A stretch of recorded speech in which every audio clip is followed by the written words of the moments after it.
The VIP wing of the Azure Lounge went dead quiet the moment the crystal glass touched the boss's lips. Park Seung-ho, known as the Silent Tiger, ruler of the city's shipping lanes, was a heartbeat away from swallowing the rare amber liquid when a scream shattered the air. "Don't drink that!" Every guard spun toward the service doors. A little girl stood there, small but fierce, her simple clothes clashing against the dark luxury of the room. Her arm was outstretched, her finger pointing accusingly, and her face was twisted in pure urgency. She didn't run, she stepped past the security line. "Please," she cried out, "don't drink it!" Weapons were unholstered instantly. Monique, the waitress, lunged to cover her little sister, terror in her eyes. Park could have ended them both with a single nod, but instead, the man who was never commanded raised a hand, freezing his men in place.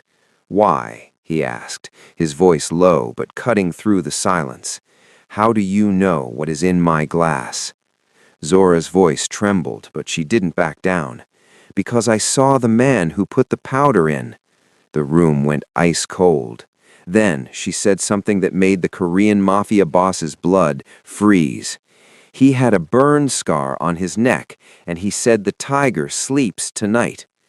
In that second, Park Seung-ho realized this wasn't just an assassination attempt, it was a coup, and the only thing standing between him and a violent death was the 8-year-old sister of a waitress.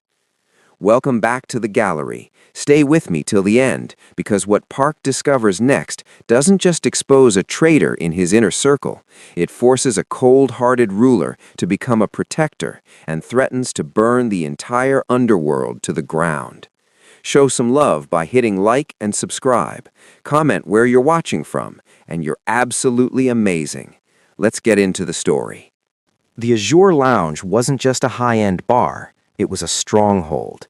For over a decade, it had been Park Seung-ho's throne room, the place where shipping lanes were negotiated and enemies were silenced without a sound.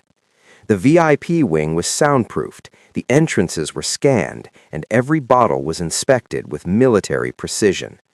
Park didn't survive to become the Silent Tiger by trusting people. Tonight was supposed to be a victory lap. He had just consolidated the last of the city's docks. His empire was secure. His rivals were crushed. Everything was finally under his absolute control. Which made what happened next impossible. Because despite the armored doors, the loyal guards, and the tasters, the man who nearly killed him wasn't a rival gang leader or a hired gun. It was a ghost. It was someone who was supposed to have died in a warehouse fire 3 years ago, and the only person who knew the truth was an innocent child named Zora, who had nothing to gain and everything to lose. But Zora wasn't alone. Standing behind her was her older sister, Monique Carter, a woman who had spent years navigating the dangerous shadows of the Azure Lounge as a waitress, keeping her head down and her apron clean. Monique was the one who knew the weight of Park's reputation better than anyone. She knew that in this room, a single mistake didn't just get you fired, it got you erased. By allowing her sister to speak, Monique was gambling with both of their lives, trading her hard-earned invisibility for a desperate shot at doing what was right. Together, they were the ultimate outsiders, a waitress who saw everything and a child who feared nothing. Both held in the gaze of a man who could either be their executioner or their only hope for survival. The amber whiskey caught the light of the crystal chandeliers, glowing like liquid gold as Park Seung-ho raised the glass. In the VIP wing of the Azure Lounge, the atmosphere was thick with the scent of expensive cigars and the heavy, respectful silence that always accompanied the Silent Tiger's movements. His inner circle stood like statues, watching their leader prepare to toast to a new era of dominance over the city's shipping lanes. Park's fingers, adorned with a single jade ring, were steady.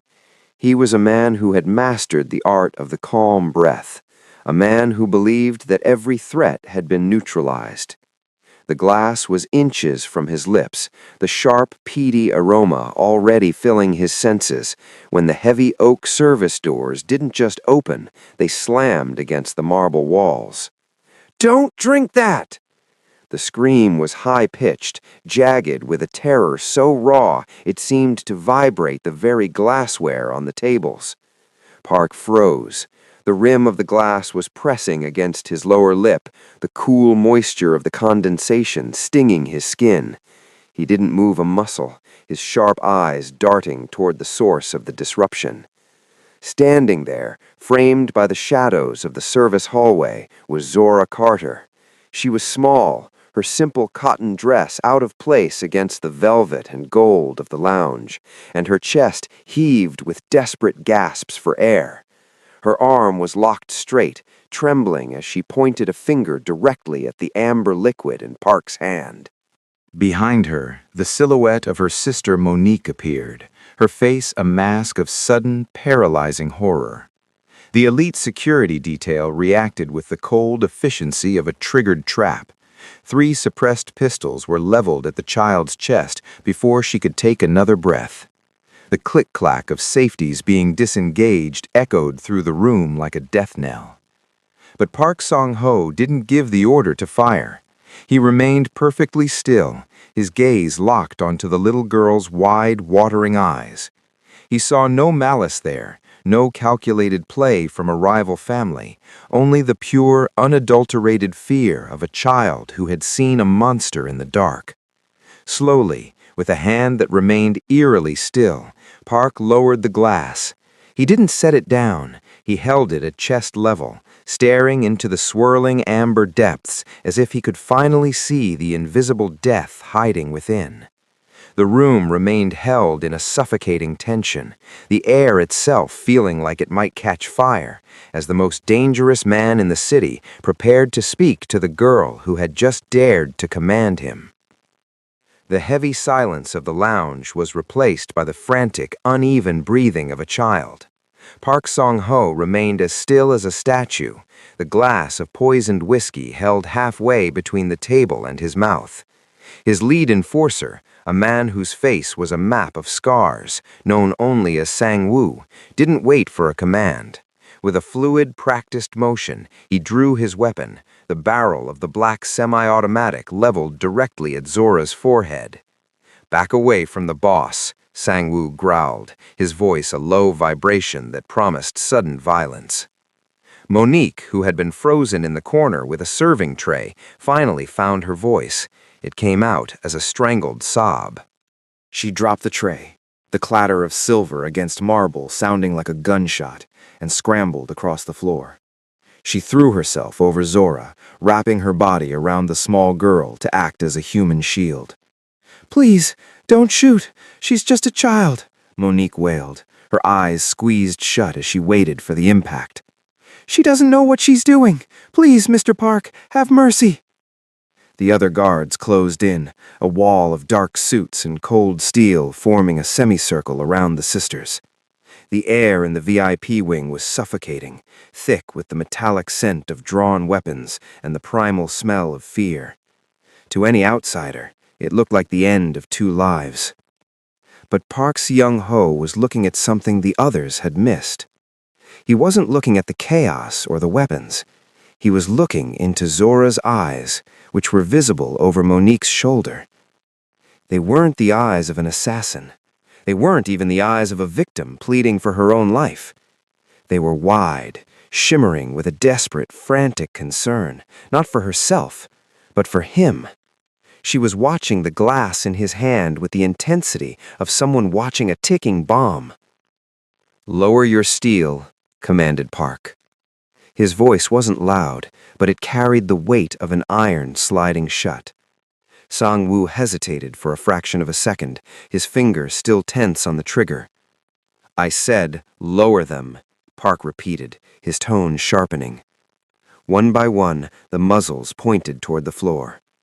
Park stood up slowly, his tall frame casting a long, jagged shadow over the 2 sisters huddled on the marble. He stepped around the table, the heels of his polished shoes clicking rhythmically.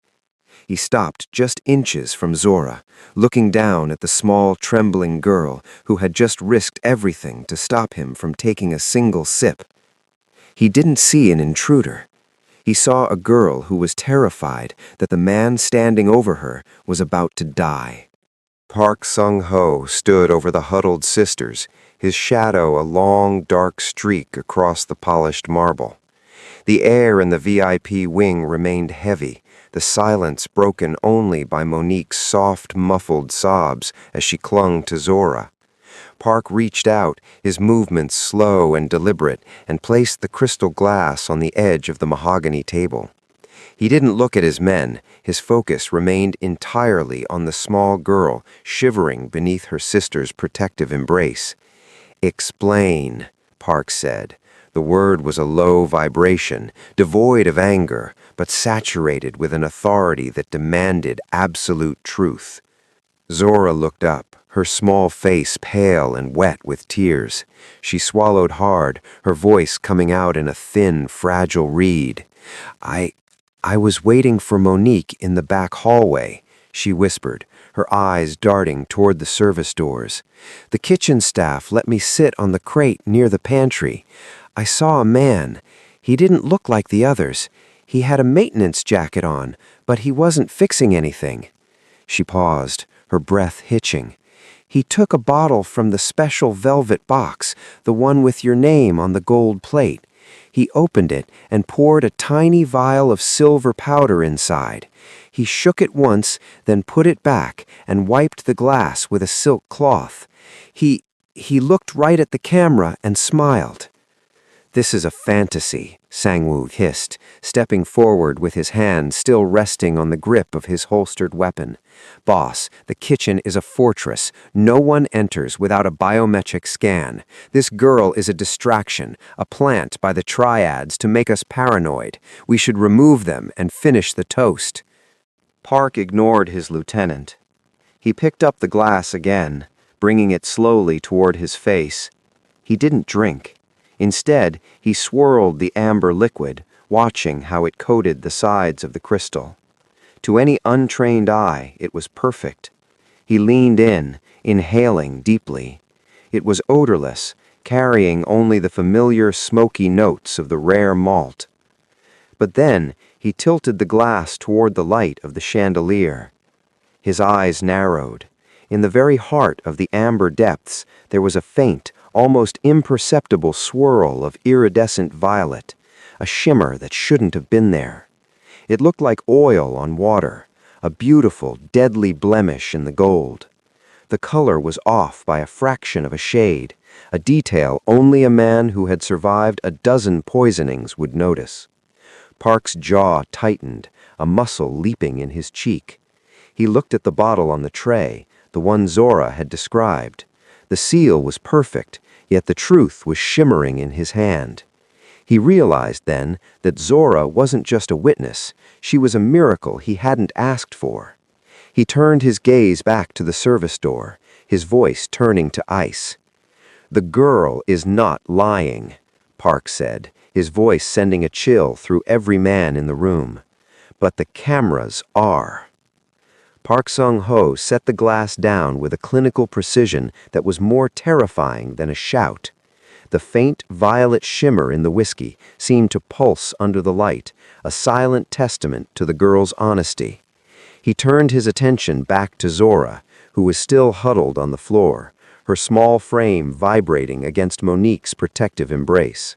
"The man you saw," Park began, his voice dropping into a register that was eerily soft. "Tell me everything about him. Don't leave out a single detail, no matter how small." Zora took a shaky breath, her eyes darting toward the shadows of the room, as if the intruder might materialize from the velvet curtains. He was tall, but he walked with a slight limp, like his left leg was heavy. He wore the blue maintenance jumpsuit, but it didn't fit right in the shoulders. It was too big. She closed her eyes, trying to sharpen the memory. But it was his face. When he reached for the bottle, his collar slipped. There was a scar, a jagged, angry burn that started at his jaw and disappeared under his shirt. It looked like a lightning bolt made of red silk. The air in the room seemed to vanish. Sang-woo, who had been ready to dismiss the girl moments ago, suddenly went ashen, his hand dropping away from his weapon as if he had lost the strength to hold it. Park's expression didn't change, but his eyes turned into shards of black glass. "Anything else?" Park prompted, his posture becoming dangerously rigid. "He was nervous," Zora whispered. Even though he was smiling at the camera, his left hand wouldn't stop moving. He had a silver lighter, the kind that flips open with a loud click. He kept flicking it open and shut, over and over. Click, snap, click, snap. He did it 3 times before he put the bottle back and walked away. The silence that followed was absolute. Not a single bodyguard shifted his weight, not a single tray rattled. The mention of the silver lighter and the jagged burn scar acted like a physical blow to everyone in Park's inner circle. For 3 years, that description had belonged to a ghost. It belonged to Lee Min-jae, the man Park had called brother, the man who had supposedly been incinerated in the warehouse fire at the docks, a fire Park himself had sanctioned to erase a betrayal. Park Seung-ho's hand slowly went to his own throat, tracing the space where his brother used to stand. The silent tiger looked around his fortress, and for the first time in a decade, he didn't see a sanctuary. He saw a cage. If Min-jae was alive, the rules of the underworld had just been rewritten in blood, and the monster he thought he had buried was already inside the house. The color drained from Park Seung-ho's face, leaving him looking like a ghost himself.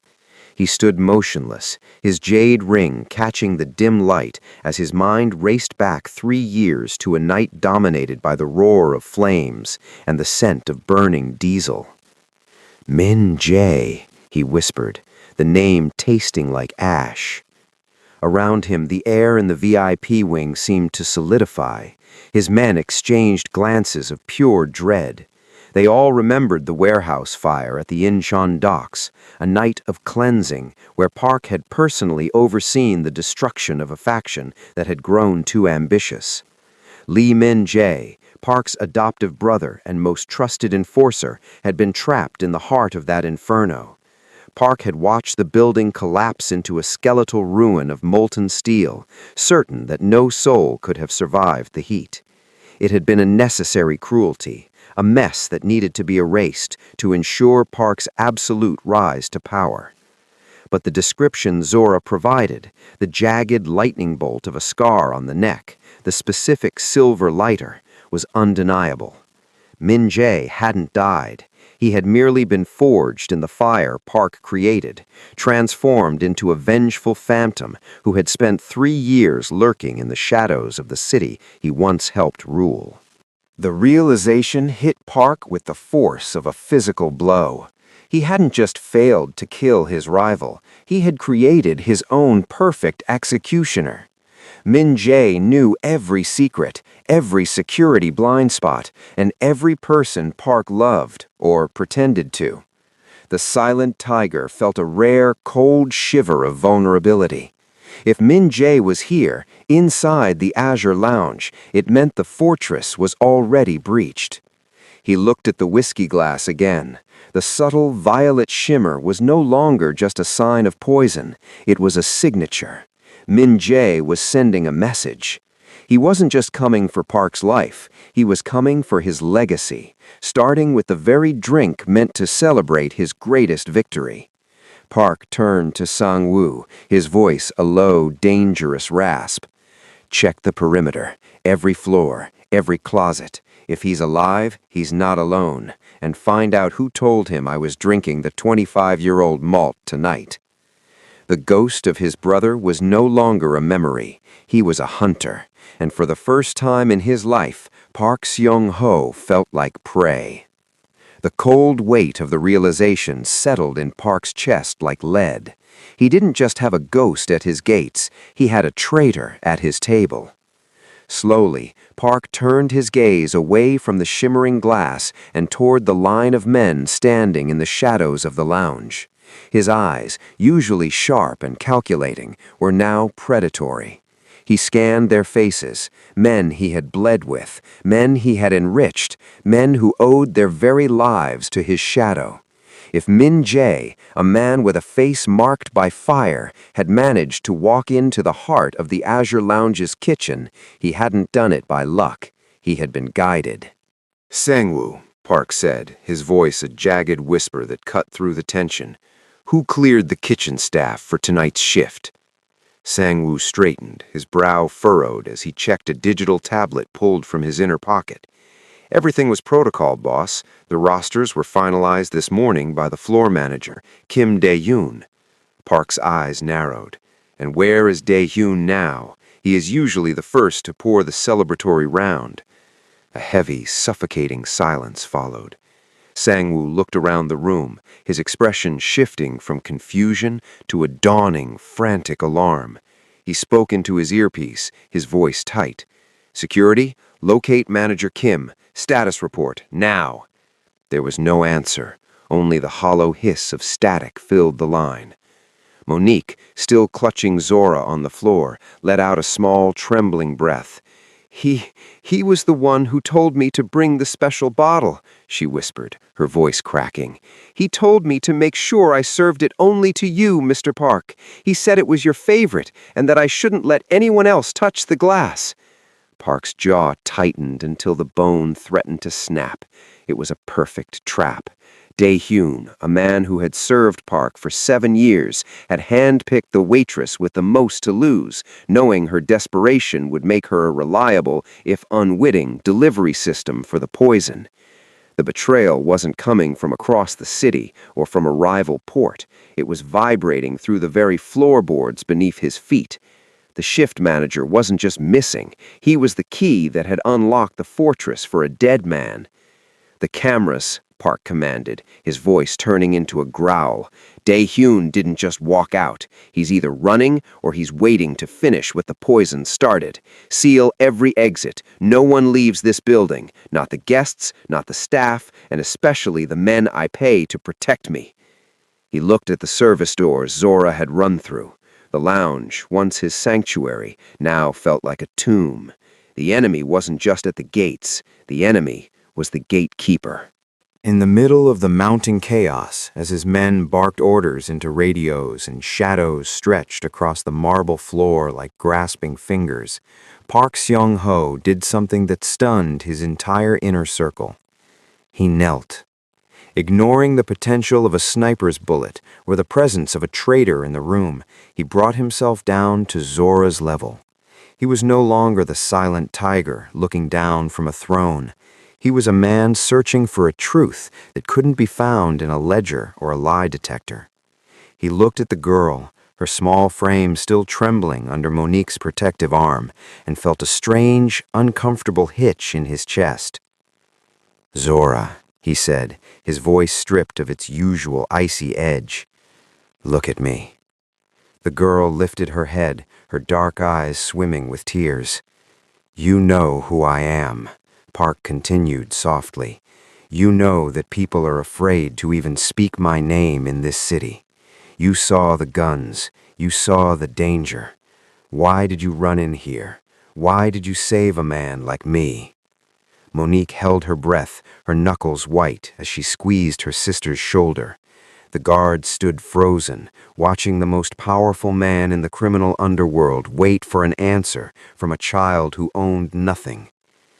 Zora wiped her nose with the back of her hand, her voice small but steady. "My daddy? He died a long time ago," she whispered. "He worked in a place like this. One night he came home and drank something from a bottle he found. He started shaking. He couldn't breathe." She looked directly into Park's sharp eyes, her gaze unflinching.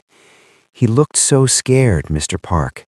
I saw his face, and he looked like he was falling into a dark hole and couldn't find the light.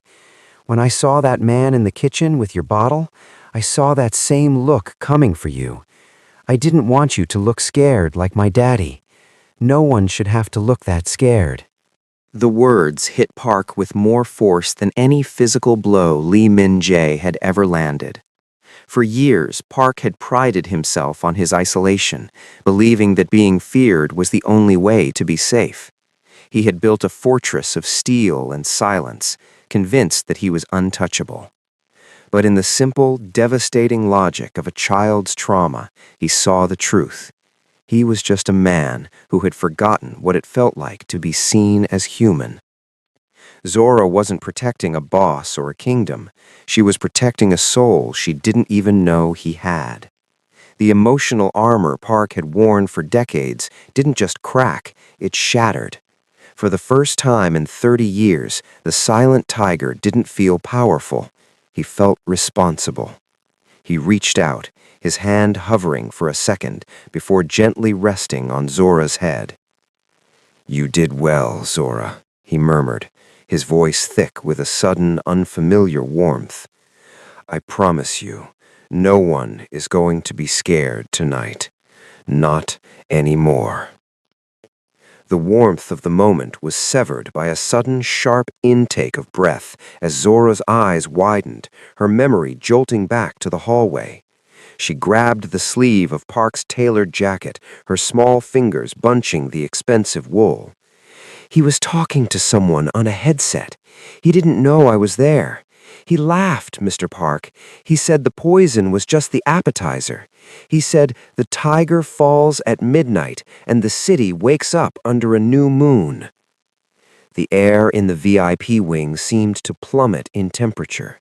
Park Sung-ho went perfectly still, the girl's words echoing in his mind like a countdown. The tiger falls at midnight. It wasn't just a hit on his life, it was a synchronized execution of his entire legacy. With a slow, rhythmic movement of his wrist, Park checked his Patek Philippe. The moonlight silver face of the watch gleamed under the chandeliers. The sweeping second hand was moving with indifferent, lethal precision. It was 11:45 p.m. 15 minutes. He had 15 minutes before the ghost of Lee Min-jae unleashed whatever hell he had been preparing for 3 years. Park's mind, usually a fortress of cold logic, began to map the possibilities with terrifying speed. If the poison was the appetizer, then the main course was already in position. The shipping consolidation, the arms deal at the docks, the loyalist captains stationed across the city, every pillar of his empire was likely wired to explode the moment the clock struck 12. "Sang-woo!" Park roared, the sound of his voice finally breaking the trance of the room. He stood up, the vulnerability of the previous moment replaced by a terrifying, cold clarity. "Get the tactical feed from the docks on the main screen, now, and tell the perimeter teams to switch to secondary encrypted channels. If Min-jae is timing this, he's already listening to our primary frequencies." The lounge erupted into a frenzy of controlled motion. Guards scrambled to secure the windows, and the heavy thud of the magnetic locks engaging on the main doors echoed like a series of hammer strikes. Monique pulled Zora closer, her face pale as she realized that the safe room was quickly becoming a target. Park didn't look at the whiskey glass again. He looked at the shadows dancing on the wall, seeing the silhouette of the brother he thought he had killed. The clock was no longer just a luxury on his wrist. It was a heartbeat, and it was slowing down. He had 15 minutes to find the ghost, or he would become one himself. The rhythmic ticking of the Patek Philippe felt like a hammer striking an anvil. Park Sung-ho looked at the service doors, then back at the two sisters. Outside, the muffled sound of a distant siren began to wail, growing louder with every passing second. He knew how Min-jae operated. The phone call Zora overheard was the signal for the wolves to descend. The Azure Lounge was no longer a palace, it was a kill zone. "Sang-woo, kill the exterior lights," Park commanded, his voice vibrating with a sudden sharp intensity. "Seal the service lift and vent the gas lines. If they're coming through the front." Monique clutched Zora to her chest, her eyes darting toward the exits. "We have to go," she whispered, her voice cracking with desperation. "Please, Mr. Park, we'll just leave through the back. We won't say a word to anyone. Just let us run." Park turned to her, and for the first time, Monique saw the true weight of the man behind the title. His eyes weren't cold anymore. They were burning with a protective fury. He stepped forward and gripped her shoulder, his hand steady and immovable. "If you walk out those doors, you are dead before you reach the sidewalk," Park said, his voice dropping into a solemn rasp. "Min Jae doesn't leave witnesses, and he certainly doesn't leave miracles behind. You didn't just save my life, you became a target in his war." He looked down at Zora, who was watching him with a strange, quiet trust. He reached out and touched the girl's shoulder. "You saved the king tonight, Zora, and in this city, that means something." He looked back at Monique, his gaze steeling. "The king protects you now. On my soul, no harm will reach either of you while I still draw breath." He didn't wait for a reply. He gestured toward the far wall, where a seamless panel of black obsidian sat behind his desk. He pressed his thumb against a hidden biometric scanner. With a heavy, pneumatic hiss, the wall slid back to reveal a reinforced steel vault, his private sanctuary lined with lead and independent oxygen tanks. "Get inside," he ordered. "There is water, food, and a direct line to my personal detail. Do not open this door for anyone but me, not even if you hear my voice outside. Only me." As the sisters scrambled into the silver-lined safety of the panic room, Zora turned back one last time. "Don't look scared, Mr. Park," she whispered. Park Seung-ho managed a grim, thin smile, the first his men had seen in years. "I'm not scared, little one," he said, as the heavy steel door began to grind shut. "I'm awake." The heavy steel door of the vault hissed shut, sealing the innocence of the Carter sisters away from the coming storm. In the sudden, oppressive quiet of the darkened lounge, Park Seung-ho stood alone for a heartbeat, staring at his own reflection in the obsidian wall. The man staring back was no longer a CEO or diplomat of the underworld. He was a predator. With slow, deliberate movements, Park shed his tailored suit jacket, letting the $1,000 fabric fall unceremoniously to the floor. He began to roll up the sleeves of his white silk shirt, uncovering the ink that climbed his arms like rising smoke. Complex, traditional Irizumi patterns of crashing waves and snarling tigers wrapped around his forearms, marks of the blood he had spilled and the wars he had survived long before he owned a skyscraper. Sang-woo stepped out of the shadows, holding a heavy tactical case. Without a word, Park reached in and retrieved a customized silver handgun, the twin to the one Lee Min-jae used to carry. He checked the chamber with a metallic snick that echoed through the hollow room. He then strapped a combat knife to his thigh, the leather cinching tight against his trousers. "The perimeter is breached, boss," Sang-woo reported, his voice tight. "They're cutting the secondary power. We have 3 minutes." Park looked at the 10 loyalists remaining in the room. They were the ones who hadn't flinched when the guns were drawn on the girl, the ones who had stayed by his side when the word poison was whispered. He saw the flicker of fear in their eyes, and he addressed it with the roar of a king. Tonight, they thought they were coming to a funeral. Park's voice carried a terrifying, jagged edge that galvanized the men. They thought the tiger was old, soft, and sleeping, but they forgot one thing. This is my jungle, and I know every shadow they intend to hide in. If Lee Min-jae wants his ghost to walk again, he'll have to go through me to get to the light. A chorus of rhythmic weapon checks answered him. The clocks struck 12. A deafening explosion rocked the front of the Azure Lounge, followed immediately by the melodic, high-pitched shatter of the floor-to-ceiling reinforced windows. The sirens outside reached a fever pitch, screaming in harmony with the wind that tore through the broken glass. Park Seung-ho didn't take cover. He stepped over the shattered remains of his whiskey glass, his polished shoes crunching on the crystal shards. Through the billowing smoke and the strobing red and blue lights of the street, a silhouette emerged. A tall man with a jagged scar and a silver lighter clicking rhythmically in his hand. Park raised his weapon, his eyes locked onto the phantom of his brother. The tiger was no longer just awake, he was hunting. With a roar of defiance that drowned out the chaos, Park Seung-ho stepped into the fray to reclaim his empire.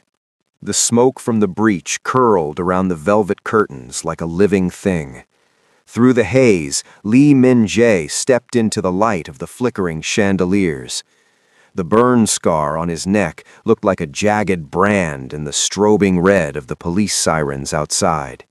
He wasn't wearing a maintenance jumpsuit anymore. He was clad in a sharp gray suit, a mockery of the brotherhood they once shared. "You always did have a weakness for the dramatic, Seung-ho," Min-jae said, his voice a gravelly ruin. He flicked the silver lighter. Click, snap. "But relying on a child? You've grown desperate in your old age." "I grew wise, Min-jae," Park replied, his handgun leveled at his brother's chest. "I stopped looking at the horizon for enemies and started looking at the people I ignored. That's why you failed. You thought the small people didn't have eyes." Min-jae laughed, a hollow sound that lacked any warmth. "I didn't fail. Look around you. The docks are burning. Your accounts are frozen. The city doesn't belong to a tiger who hides in a lounge. It belongs to the man who survives the fire." As the two men faced off, the lounge erupted into a symphony of chaos. Min-jae's mercenaries surged through the shattered windows, but Park's loyalists were ready. They fought with a ferocity born of a new purpose. They weren't just protecting a boss, they were defending a sanctuary that had been consecrated by the bravery of a little girl. Sang-woo moved like a blur of shadow, intercepting a hitman who had aimed for Park's flank. The air was filled with the scent of cordite and the deafening roar of gunfire. Amidst the violence, Park and Min-jae circled each other, a dance they had practiced 1,000 times in their youth, now played out for real. "You sent a man into my kitchen," Park hissed, firing a shot that grazed Min-jae's shoulder. "You used a waitress and a child as pawns. You've lost your honor, brother." "Honor didn't keep me warm in the ashes of that warehouse," Min-jae roared, lunging forward. He knocked the gun from Park's hand, and the two crashed into the mahogany bar, shattering the very bottle of whiskey that was meant to be Park's end. They grappled on the floor, surrounded by broken glass and spilled amber spirits. Min-jae pinned Park down, his hands reaching for Park's throat. "I'm the ghost you made," Min-jae snarled, "and ghosts don't die." Park looked up, not with fear, but with a cold, focused clarity. He reached for the combat knife strapped to his thigh and drove the handle, not the blade, into Min-jae's temple. As Min-jae slumped, dazed, Park rolled over and pinned him, the blade of the knife pressing against the jagged scar on Min-jae's neck. "You're not a ghost," Park whispered, his breath heavy. "You're just a man who forgot that family isn't about blood. It's about who stands for you when the world is burning." Outside, the sounds of battle began to fade. The police, finally breaking through Min-jae's perimeter, swarmed the building. Sang-woo stood over the captured traitors, his face bloodied but triumphant. Park looked down at Min-jae, who was gasping for air, the fire in his eyes finally flickering out. Park didn't kill him. He stood up, sheathing his knife. "Take him. Let the city see what happens to ghosts who try to haunt the living." When the sun began to rise over the city, the Azure Lounge was a ruin of glass and smoke. Park Seung-ho stood by the sealed vault, his white shirt stained with soot and blood. With a trembling hand, he pressed his thumb to the scanner. The door hissed open. Monique and Zora stepped out, their faces pale but unhurt. Zora looked at the wreckage of the room, then up at Park. She saw the blood on his knuckles, but she also saw the look in his eyes. The fear was gone, replaced by a profound, quiet peace. "Is it over?" Zora asked softly. Park knelt one last time, ignoring the sting in his joints. He took a small gold tiger pendant from his pocket, a family heirloom he had carried for decades, and placed it in Zora's hand. "The tiger is stepping down, Zora," Park said. "This city needs a protector, not a predator, and I think I know where to start." Park Sung-ho didn't return to his shipping lanes or his arms deals. He used his remaining influence to dismantle the very empire he had built, turning his wealth into a shield for the people the city had forgotten. Monique and Zora never went back to the kitchens. They became the heart of a new kind of family, one built not on fear, but on the courage of a girl who dared to shout. The tiger had finally found his peace, and it all began with a scream in the dark. He does not need to roar to prove he is powerful. He only needs to ensure that the smaller creatures in his woods can sleep without fear. Loyalty is rare, but these stories are even rarer. Subscribe now to stay tuned for more high-stakes accounts of courage, betrayal, and redemption. We'll see you in the next one. Merry Christmas.